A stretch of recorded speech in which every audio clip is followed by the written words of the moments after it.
Test, test, 1, 2, 3, 4. Mic check. Testing, 1, 2, 3, 4.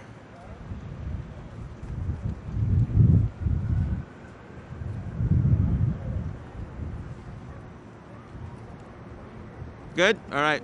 Oh, one more time. Testing, 1, 2, 3, 4. Mic check, 1, 2, 1, 2, 3, 4. Testing. Mic check. Good? All right.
White violence.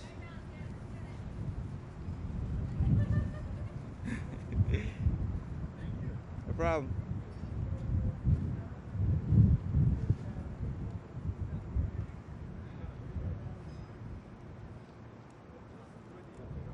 Good? No problem, sir.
Team Waka, can I please see text on the bottom screen? Thank you. Can we scroll?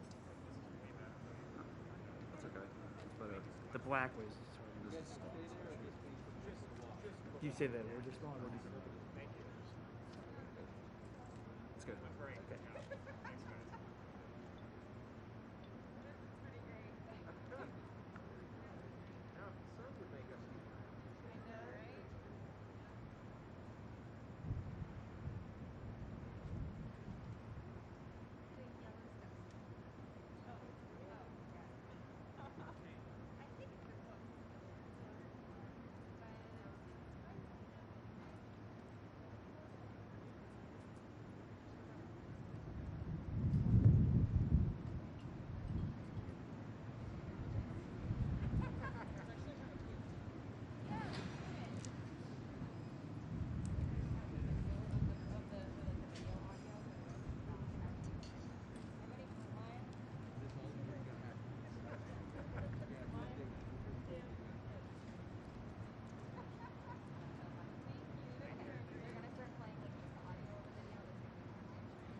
All aboard!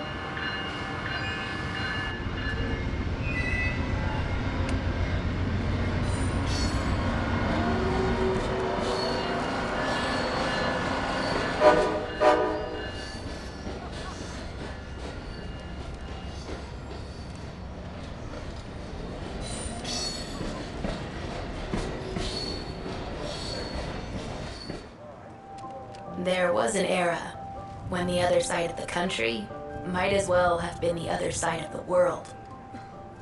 That's the way it stayed until brave and brilliant pioneers built railroads to open new opportunities and bring a sprawling nation closer together. Passenger trains remained central to America's story until the mid-20th century, when the reliable locomotive fell on hard times. While private railroads teetered on the brink of failure, a bold Congress, hearing widespread public support, stepped in to fund a unified passenger rail system to keep America on track: Amtrak. It wouldn't be easy, but visionary women and men worked tirelessly to consolidate operations from 20 different rail companies and assemble a network to link small towns and big cities from coast to coast.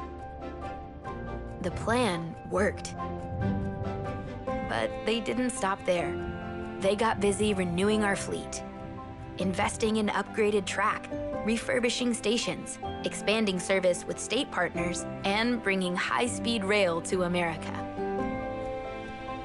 Their forward-looking dedication and constant drive for improvement paid off. With renewed public interest in rail travel, steadily growing ridership, and a rich 50-year legacy of unbelievable journeys. Now, a new generation looks ahead to the next 50 years. They're unveiling state-of-the-art facilities, crafting innovative initiatives, and rolling out a cutting-edge fleet of high-speed train sets and efficient locomotives to ensure rail's place in the future as a cornerstone of clean transportation. They're exploring access to new communities so no one's left behind, and implementing enhanced safety standards for peace of mind during today's travel and whatever lies ahead. At the heart of Amtrak, there's always been great people. People who believe in the power of staying connected to faraway places, to our history, to what's next, and to each other. That's why the future rides with us.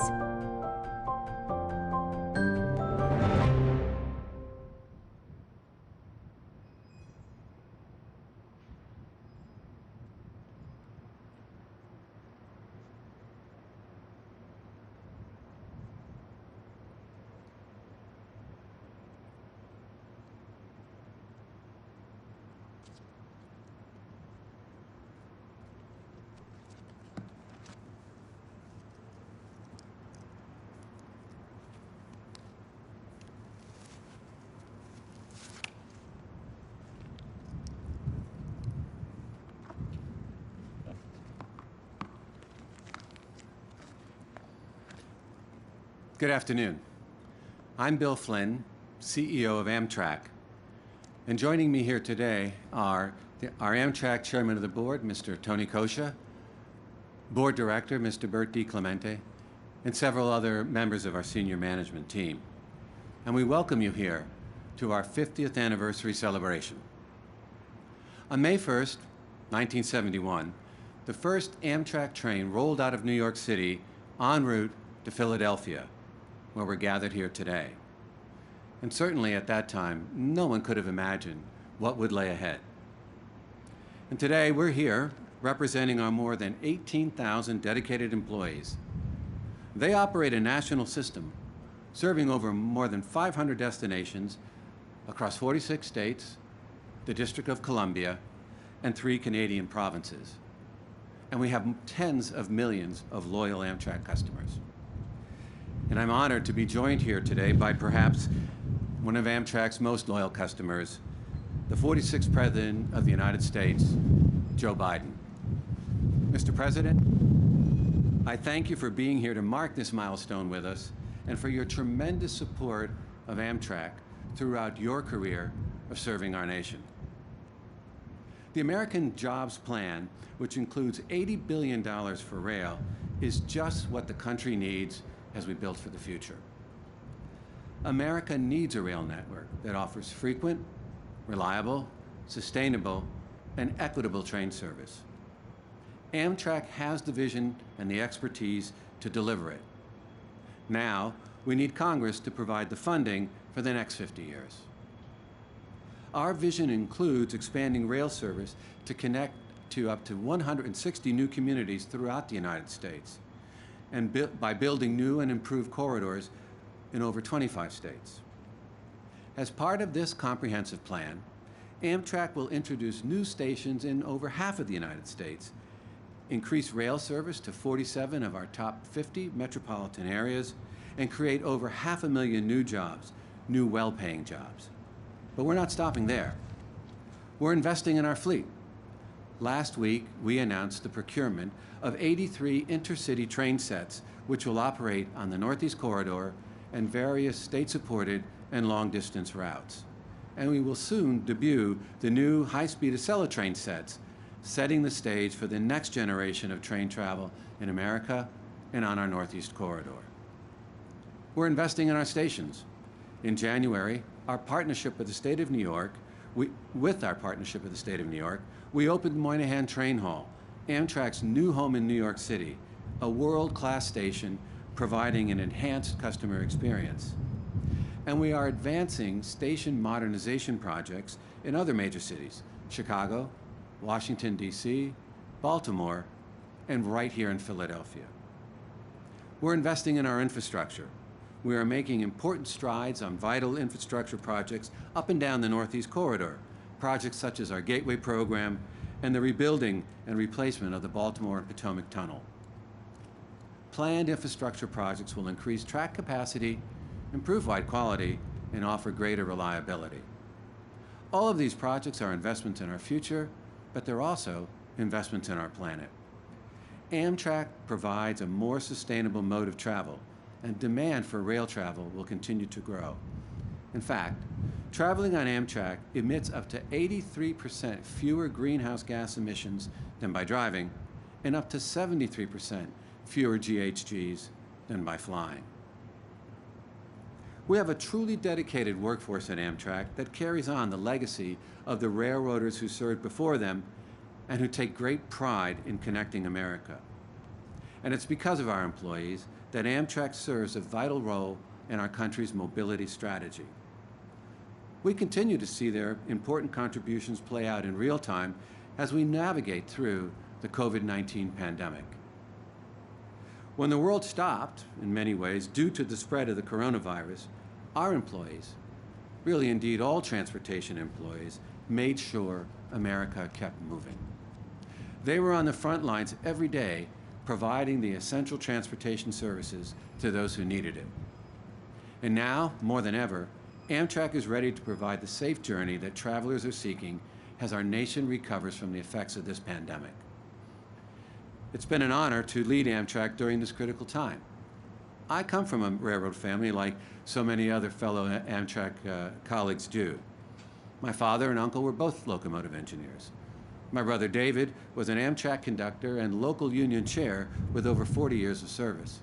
And my brother Brian works at Amtrak now with over 15 years of service to the company.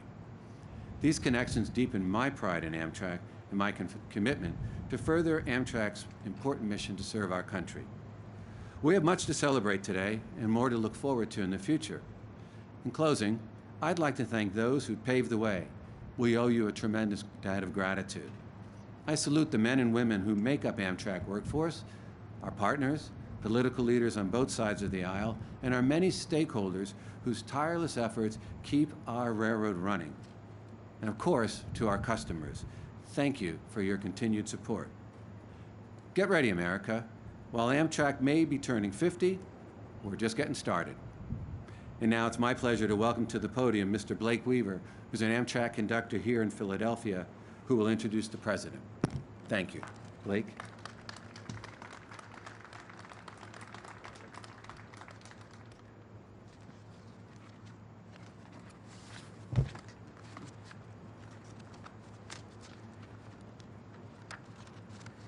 Thank you, Mr. Flynn. I, too, am part of a railroad. I, too, am part of a railroad family. My father was a conductor for over 40 years, and I've been one for the last 18. I joined Amtrak on President's Day in 2004 as assistant conductor, and after a couple of years, I was promoted to conductor. I can honestly say I love what I do. I like having the opportunity of working with my coworkers to serve Amtrak's customers up and down the Northeast Corridor, to get them safely and on time to where they're going. I'm proud of Amtrak's mission, and especially proud of how hard they work during this pandemic and keeping essential passengers across America moving. I'm also excited to see the rest of our passengers back on our trains. I'm very excited to see them on our brand new Acel Express sets. One of my first lessons my father taught me as a conductor was to look out for one of Amtrak's most frequent riders, Senator Joe Biden. In 2006, I had the privilege of meeting Mr. Biden on the train while collecting tickets. Before I had a chance to introduce myself, Mr. Biden stopped what he was working on and invited me to sit down and talk to him for a few minutes. I always remembered how he treated everyone. He always made time for both the passengers and the employees. He also treated everyone like they were family. So, Mr. President, I would like to thank you for all the support you have given Amtrak. I'd like to thank you for all the miles you added up over the years. I'd like to thank you for being part of the Amtrak family, and I would like to thank you for being part of my family. Ladies and gentlemen, I'm proud to introduce the President of the United States of America, Mr. Joe Biden.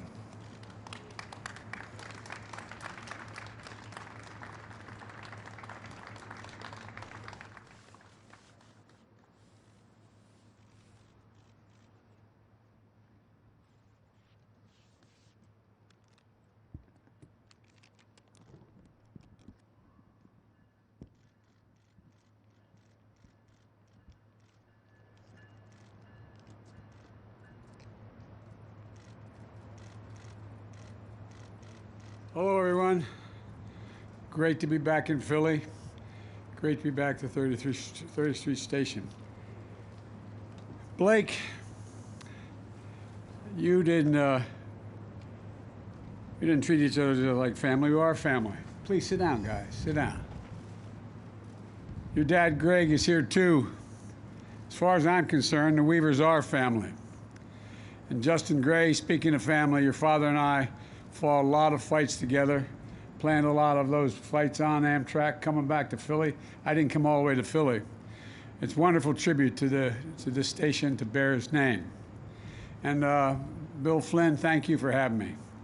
Governor Wolf, Mayor Kenney, Congressman Evans, thank you for the passport into the city. Appreciate it.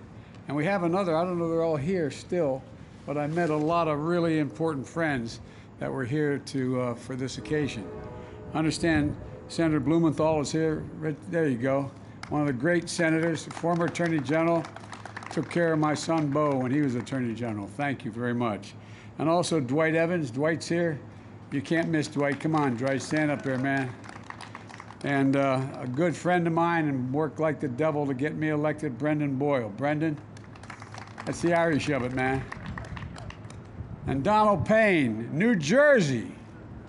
I keep telling Donald, because Delaware's so small, it is a constitutional, there was a case in the Supreme Court. Delaware, the state of, owns the Delaware River up to the high water mark of New Jersey. Just want you to know that. You got to treat us with more respect. And Mayor Kenny, thanks for the passport. Great friend. Thank you, Mr. Mayor. You're doing a heck of a job. And a real close friend who was a co-chairman of my campaign and just a great friend our whole time. Governor Ed Rendell. Eddie, thank you, pal. This city owes you a lot. And Tony Costa, chairman of the board, and one of my best friends in life, a guy named Bert DiClemente. We've known each other from high school. We went to rival high schools. Bert ran my operation in Delaware for years and years. The one election I got the most votes in was the last election I ran for the Senate. I was also running for vice president at the time, because under Delaware law, if you're not out of the Senate race in a certain time period, you got to stay in. And so Bert ran, he was the senator in Delaware campaigning for me. He got more votes than I got. So Bert, thank you very much. Also, Justin Gray, I've mentioned Justin already, and his dad, and Greg Weaver Jr. Greg, you are family. Excuse me, Blake, his family, and Mary Kate, what a lovely kid, and Bill Flynn of Amtrak. You know, folks, the fact is that if I have, in the past, when I've ended up at the 30th Street station, Amtrak station, it's probably because I took the late train back from Washington and I slept through the Delaware stop, literally, not figuratively. I only did it about 4 times, but I wouldn't have missed this for the world. It's an honor to celebrate Amtrak's 50th anniversary. I look forward to a bright future for all American rail. You know, back in 2016, I announced a federal loan that allowed Amtrak to purchase the new Acela trains, sets that you see behind me. And they look great. I can hardly wait to ride. And they're made in America, and I wanted to see more of that. That's why the investments in my American Jobs Plan are guided by one principle: buy American. Buy products were made in America. And American tax dollars are going to be used to buy American products to create American jobs. When I became vice president, one of the Capitol Hill newspapers estimated that I had taken more than 7,000 round trips in Amtrak over my career. I think that's an exaggeration. And I'm going to rely on those 2 conductors that Mr. Weaver will remember. One of them was a guy named Angelo Negri. And Angelo, there was an article, I guess my 4th or 5th year as vice president, saying Biden travels 1,300,000 miles on Air Force One.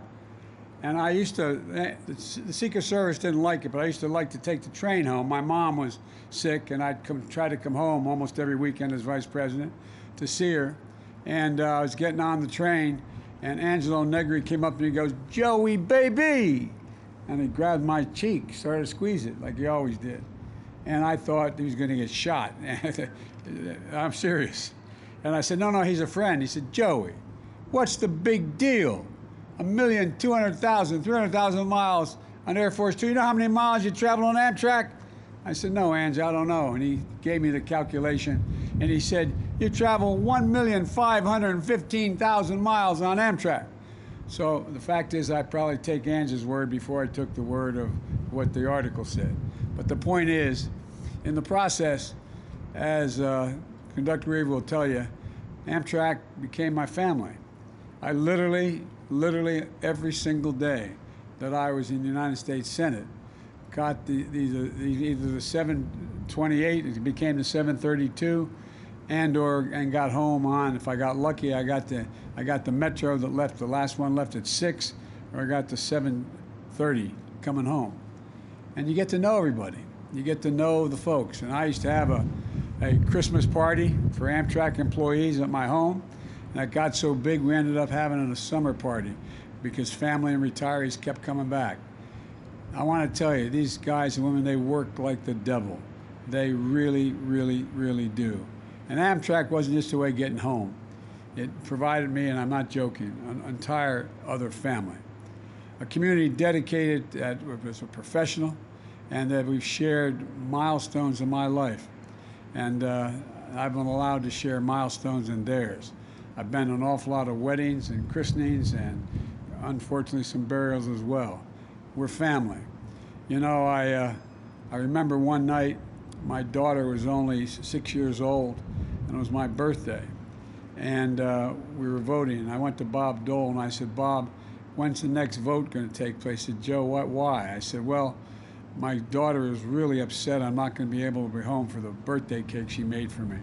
He said, what do you need? I said, I need just time to catch the 5 o'clock metro, and I can get the 6:28 coming back. Because in the platform, just in Delaware, you walk from one side to the other. Got off the train. My wife Jill was standing there. My daughter had the cake, the candle lit. I blew them out, gave me a kiss, walked across, and got on the southbound. So it has been part of my life. I've been riding an Amtrak for almost as long as there's been an Amtrak. And I've come to see that Amtrak doesn't just carry us from one place to another. It opens up enormous possibilities. And especially now, it makes it possible to build an economy of the future and one that we need. Last week, I announced a target of cutting greenhouse gases and gas emissions in half by 2030. And most of those emissions in this country come from transportation. But if just 10% of the freight shipped and the largest trucks went by rail instead, we'd be removing 3,300,000 cars from the road, and we've been planting, is the same as doing that, or planting 260 million trees in America. And as I've said from the beginning, when I think about fighting climate change, I think about jobs. And rail, and hopefully the expansion of rail, provides good union jobs, good paying jobs. It also connects people to jobs and economic opportunities that can be reached from wherever you live. Let's put this in perspective. For years, I fought efforts to cut funding for Amtrak because cutting funding for Amtrak would be a disaster for our environment and our economy. Amtrak carries 4 times as many riders between Washington and New York City as every single airline does within 50 miles of the shore from Florida all the way up the coast. Imagine what we'd have to do. A single day without the Northeast Corridor, for example, with Amtrak and the Northeast Corridor would cost the economy $100 million. If you shut down all passenger service on Amtrak's Northeast Corridor, the projects that compensate for the loss, you'd have to add 7 new lanes of highway on I-95. And consider that cost, average of $30 million for a linear mile on I-95. This is the bargain of bargains of bargains. It's economical and it's environmentally a lifesaver. That's why in my rescue plan, American Rescue Plan, we worked hard to keep Amtrak running. At the height of the pandemic, because we weren't traveling Amtrak, furloughed 1,200 employees. And we were able to provide emergency relief to keep rail service running, and we've now brought back 1,200 union workers who had been furloughed. And by the way, you get a union wage, not 15 bucks an hour, a prevailing wage. But we have to do more than just build back. We have to build back better. And today we have a once-in-a-generation opportunity to position Amtrak and rail, and intercity rail as well, in general, to play a central role in our transformation and transportation economic future. To make investments that can help America get back on track, no pun intended. Before the pandemic hit, Amtrak's ridership and revenues were on the upswing. The Northeast Corridor has been making money for a long while now, but last year, the whole of Amtrak's system was projected to break even for the first time in history, but then we had the pandemic. But there is still a huge backlog in deferred maintenance, huge need to modernize our trains, our stations, our bridges, our tunnels. Well, we're talking about critical jobs like the Hudson River Tunnel, the Baltimore Potomac tunnels, and the Susquehanna River Bridge. In my American Jobs Plan, I propose spending $10 billion a year on passenger rail and freight rail. Of this, 2/3 would support existing Amtrak routes, including the Northeast Corridor, but nationwide. And we're talking about union jobs, as I said. And we're taking care of the riders, laying track, wiring switches, fixing bridges, tunnels, modernizing stations, and repairing and rebuilding this vital infrastructure. This would allow for the potential to expand passenger rail service. Imagine a 2-hour train ride between Atlanta and Charlotte, going at speeds of 220 miles an hour, and 2.5-hour trip between Chicago and Detroit, or faster and more regular trips between Los Angeles and Las Vegas, a route that I imagine could be pretty popular on Fridays. Bill, as you've said, your vision for Amtrak calls for a new intercity rail service, up to 160 previously unserved communities being connected. Think of what it will mean for opportunity if we can connect Milwaukee to Green Bay to Madison, Scranton and Allentown to New York, Indianapolis to Louisville, and much, much more. It's going to provide jobs. It will also accommodate jobs. And what this means is that towns and cities that have been in danger of being left out and left behind will be back in the game. It means families don't have to sacrifice the cost of living or quality of access to opportunity that sometimes only occurs if they live in a big city. We have a huge opportunity here to provide fast, safe, reliable, clean transportation in this country. And transit is part of the infrastructure. And like the rest of our infrastructure, we're way behind the rest of the world right now. We need to remember we're in competition with the rest of the world. People come here and set up businesses. People stay here. People grow because of the ability to access transportation, access all the infrastructure. It's what allows us to compete. And with the rest of the world, to win the 21st century, we've got to move. China already has 23,000 miles of high-speed rail, 220 miles per hour. 2/3 of all the high-speed rail in the world, 220 miles an hour. And they're working on transit on trains that can go as high as 400 miles an hour. We're behind the curve, but folks, as I said the other night, America's on the move again. We need to remember that we're in the United States of America. There's nothing beyond our capacity, nothing we can't do if we do it together. And we celebrate Amtrak's birthday. I was thinking about Amtrak's role, as I said, on my birthday when they allowed me to come home and blow out that candle. There's a lot of things that Amtrak does. And, you know, the fact of the matter is, if we were able to, which is now beyond the ability to pay for it, but if we're able to straighten out 3 curves from Washington to New York, you could make it from Washington to New York in 1 hour and 32 minutes. 1 hour and 32 minutes. Folks, there's so much we can do, and it has such an incredibly positive impact on the environment, incredibly positive impact on work, on opportunities. And again, all the things we have to do to put Amtrak in place and be one of the great contributors to our country is we have to invest. And so, you know, if you think about it, when I was vice president with Barack, he allowed me to put together a budget for Amtrak, and it had money for high-speed rail at 200 miles an hour from Charlotte, another line going from in Florida down to Tampa, another line. If we had moved, Gov, we'd have that tunnel fixed in New York now. The money was there to get it done. There's so much we can do, and it's the biggest bang for the buck we can expend. So on this momentous birthday of Amtrak, I want to thank you for making so many birthdays possible. I believe that the best days for Amtrak and for rail and for America are ahead. I really believe that, and I'm just confident. I'm confident we can get this done. And I must tell you, I'm anxious to see the new train. Thank you all so very much. God bless America, and may God protect our troops. Thank you, thank you, thank you.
Have a safe flight.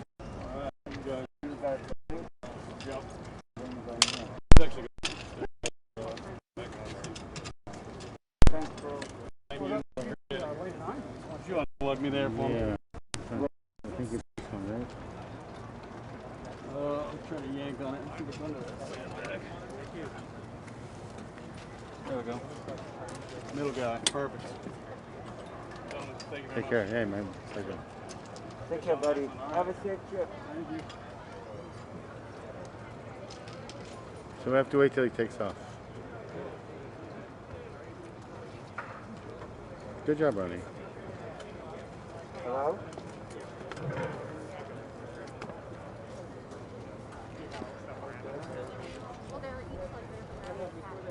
Hey, Andy, how was it?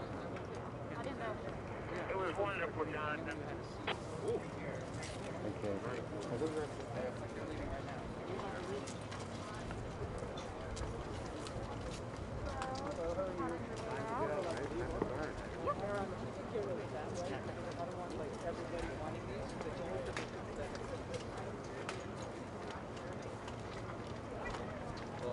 I was waiting for you.